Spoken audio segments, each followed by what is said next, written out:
Hey everybody, welcome on in to the Delmarva Sports Insider, the only live and local show dedicated to giving you all local sports. I am Sports Director Brandon Bosser. What is up? It is yours truly, sports anchor Devin J. Martin. Welcome into the show. Don't go anywhere. Yeah, that's right. It's time to switch gears now. We've been talking about basketball for so long, but spring sports finally in full gear now. Yeah, Brandon, this is maybe my first week of covering spring sports, so it's a little bit of a different experience because I have to actually brace the weather when it's storming out and raining out, or at least like today, enjoy the sunshine when it's gorgeous out, which is the beauty and the curse of spring sports, depending on who you talk to. Yeah, it sure is. But you know what? The weather the past couple of days wasn't the best. Obviously, we saw a giant rain out yesterday. But it was good enough in Dover today. The Senators hosting the Ravens from Sussex Tech in a great baseball battle. And that's right, Brandon. Both of these teams in this one are 1-0 so far coming into this game. Last year, the Ravens made it further than any of the Henlopens teams in the state tournament, going all the way to the state quarterfinals. Right. So this season, the Ravens have gotten out to a hot start, and this game was no different, taking a quick 3-0 lead. You see that speed. He gets on the base, the second base after the second inning, and the third inning was no different. The RBI right here by Malik Wells brings in Cade Hall, and the Ravens were just pouring it on. Yeah, Malik has been hitting very well so far. And it was just a domination start to finish for the Ravens. And Jared Sample right here, RBI single, and that adds to the lead. You see him right there. That's the pitcher. We're going to be talking about him a little bit later, but the Senators couldn't get anything going in this one. Even when they get a bat on the ball, it's cleaned up by the outfield. Yeah, nice play right there. Ravens starting pitcher Grant Allen was superb, carving up the Senators lineup. 6 innings of shutout ball, 6 innings of no-hit baseball for him. There was relief on the faces of the Senators batters when Allen departed after the 6th inning. But Dover would get a run in the 7th, but obviously too little too late. 8-1 was the final score. Dover now has a new man in charge after a decade under Dave Gordon. We spoke with the Senators' new head coach, Nick Spadafino. I'm lucky to be coming into a good situation here. Dave Gordon set me up very nicely here with what he did in his 10 to 11 year span as the head coach. And I've inherited a pretty young experience and inexperience. Like I was telling another person here, our guys that have experience are 1 year experience due to COVID. And obviously a lot of people are in that boat, but we have 2 freshmen starting, 2 sophomores starting, a junior starting, and even our seniors 1 year experience. So it's not putting our head down. This is a game. We want to try to win every game, but hey, we're going to take some learning stuff from it and we will get better from it. My apologies to Mr. Spadafino on butchering his last name. All right, a couple nights ago, North Carolina and Decatur meeting in Berlin, top 7, go-ahead run at third. Squeeze play is on, ball popped up, and there's the double play at third base. We're going to jump ahead now to the bottom of the 8th inning. Here's Bryson Coleman up at the dish with the bags full, 1 out, 1-1 count, skies it out to left field. Over the outfielder's head, that's going to bring the go-ahead, the game-winning run home. An RBI game-winning walk-off single for Bryson Coleman, the football star, basketball star for Decatur, and now also a baseball star. He can really swing the bat, and I'm sure that we'll be seeing this play a little bit later on tonight. Now, a few scores to get to from this week. Smyrna with a come-from-behind win over Milford. What an ending in that one. Yeah. And the Bucks led by 7 after 2, but Smyrna scored 5 in the 3rd and 3 in the bottom of the 7th to take this one. So that was man, what a game by the Eagles. Oh, wow. But that's like the equivalent of a 3-1 blown lead. You just blow all those different that lead. Wow. But Lake Forest blanks Seaford 6-0, and Cape with an 11-5 win over Cesar Rodney in their season opener. Cape and Dover will battle it out on Tuesday. All right, so let's talk about what we saw in the opening week here in baseball. Sussex Tech looks like the real deal so far. They do. We spoke with their head coach, G.L. Jefferson, before the season began, and one thing that they do have that other teams don't is they have their starting battery in line, their catcher and their starting pitcher. We saw Grant Allen and what he's capable of today. 6 innings of shutout, no-hit baseball against the Dover Senators. That's impressive right there. This team has 8 senior players, along with Jonathan Stokely behind the dish. This team is going to be very, very difficult to beat. And I also want to talk about Dave Gordon, the former head coach of Dover. But go ahead. I know you have something to say. I mean, just what you just mentioned before we get into Miss Gordon. Sussex Tech, they might actually go really far this year. I mean, as you mentioned, Allen, he was really a monster. I was at that game. He was controlling the pace of the entire game. Dover couldn't do anything when he was on the mound. And then also, they had 9 hits and 0 errors. So it was a complete game. It wasn't just Grant Allen just single-handedly carrying the team. Right. And so, again, they made it to the state quarters last year. And with that experience, their expectations are to take it a step further. Right. Dave Gordon, the former head coach of Dover, leaves with 144 wins, 59 losses, the winningest head coach in Dover history, 2-time Henlopen Coach of the Year. And his team made the playoffs all 10 years that he was there, brought a winning tradition to Dover.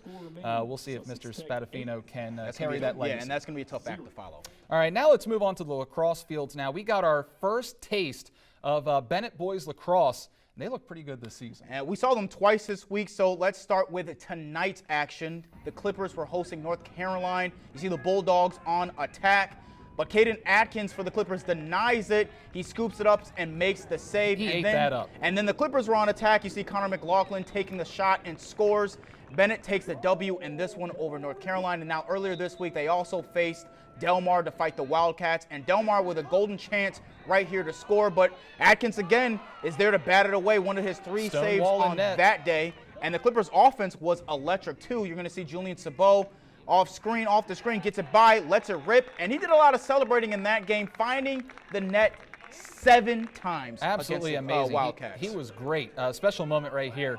There's a spin dodge for Miles Jarman and the goal. He's a freshman.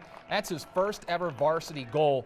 Great moment to capture on camera there. Bennett's offense was lethal on this day. 20 goals. Everyone got in on the action. They defeat Delmar 20-3, so Bennett with 2 dominant performances already on the young season. Now Worcester Prep hosting the Parkside Rams in the rain on Wednesday. The Mallards getting off to a hot start. You're going to see Jack Gardner with the ball moving side to side and makes an explosive move to the net, and the shot is good, putting the Mallards up 1-0, but the Rams would answer right back. Brady Buckley absolutely moving upfield, and no one can stop him, and he rockets it in, and he ties the game up, but they're not just done yet. Liam Hart with the ball on the next possession, and the shot is good. Rams putting the pressure on the Mallards with time winding down in the first half. Of Worcester wants the pressure. They want the smoke. The clock is ticking. Ryan Mann with the pass to Gardner, and he lines it in at the end of the second period. Incredible shot. Worcester Prep only down 1, 6-5 going into the half. But let's jump to the 4th period because that's where the game was tied at 9 apiece. And Griffin Jones trying to find an open man. He's going to find Dylan McGovern. And McGovern fires it in. And they score late in the 4th and take the lead. And that shot right there was a decision maker. Worcester Prep takes that one in an absolute classic. 10-9. What a game. Man, with the score tied in that situation, you can't leave a guy open on the crease like that. He got an open, wide open look at the net. Let's check out the shot after the game. There's a lot of pressure. We were behind pretty much the whole game, and I mean, to come ahead with the last 2 minutes, that's a lot of time in lacrosse. So I mean, we really had to. I mean, we had great coaching. It helped us a lot. I mean, it was just a lot of strategy at the end. I mean, we knew we just had to hold it. We had to keep it in the box. There was a lot of pressure. Parkside has really good defense. I mean, it was tough, but it's definitely rewarding to come ahead first game of the season with a win. From one great game to another, let's watch Indian River take on Polytech from Wednesday. Panthers up 2, and they're looking to add on right there. There's the goal for Polytech to put them up by 3, but IR needs to reach down and find some extra here. They're able to chop away at the lead. There's Blake Brightman firing it in, and a goal for IR, and the lead is trimmed to 7-5. Time is ticking down, though. Indian River on the possession. Evan Peterson gets the ball, the shot on the run. How did he find the net on that? Indians only down by 1. All right, Peterson passing it to Reese Stone. Stone for the tie. What a comeback. IR ties it up with 3 straight. Reese, stone cold on that shot. An incredible comeback, but Polytech would collect themselves. It's Nyan Demo getting the ball and firing it through, and Polytech takes the lead with less than a minute to go. IR was unable to finish on top in this one, and they fall to the Panthers by a final of 8-7. 2 great lacrosse games out there. Now, let's go to the girls' side. I mean, the Cape Henlopen, they've been dominant in the most dominant program in Delaware, winning every title since 2009. And Wow, it's crazy to say that. He's new to the area. He has no idea about Cape Henlopen. Oh, wow. I was a middle schooler. Just when, wait in high till you school. see him play. Yeah. I mean, today they showed that they will be a problem once again for everyone that stands in their path up in Delaware. They were taking on Decatur from Maryland today, and it was all Vikings from the start. But Riley Kinane had a stellar day in the net. She collected 7 first-half saves against an onslaught of shots. She made 15 stops overall for the afternoon. That Viking offense was just too much, though. Nice find on the cutter. And there's Alexis Truitt with the catch and shoot. Look at that. Yeah, great cutter right there, right to the net. Beautiful. Now, off the free position, you're going to see Anna Lopez. She's going to get the stop right there. She made 6 saves on 8 shots, and Cape Henlopen held a 13-0 lead at halftime, and they go on to win big, 19-2 to start their season. The Richkos leading the charge, Ella and Lulu each with 4 goals. Kelly Bragg with 4 goals as well. Wow, that was a real big behind whooping by Cape Henlopen. Very impressive. But this is coming from a team that, I don't know, on a 12 state championship streak. It's hard for me to even fathom that. The girls haven't been the final team standing since basically I was in middle school 14 years ago. So last year they were 14-1 in the state champs, and this year they're off to a great start, 2-0, smoking Decatur, barely beating Queen Anne's though, 9-8. But it does look like Cape's got the girls lacrosse scene in Delaware on lock yet again. I want to switch over to Bennett. I saw them twice this week. Great ball movement, a lot of guys that can score the ball. And what a week for lacrosse in the area, having those 2 games at IR and then down at Worcester Prep. We saw some really great lacrosse out there, some great endings.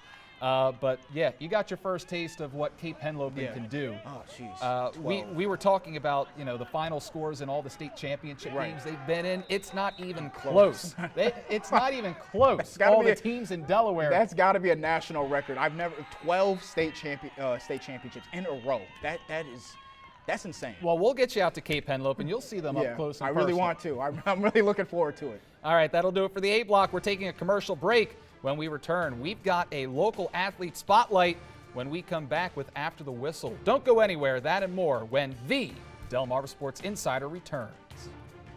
I am McKenna Horner with the Washington High Jaguars, and you're watching Delmarva Sports Insider.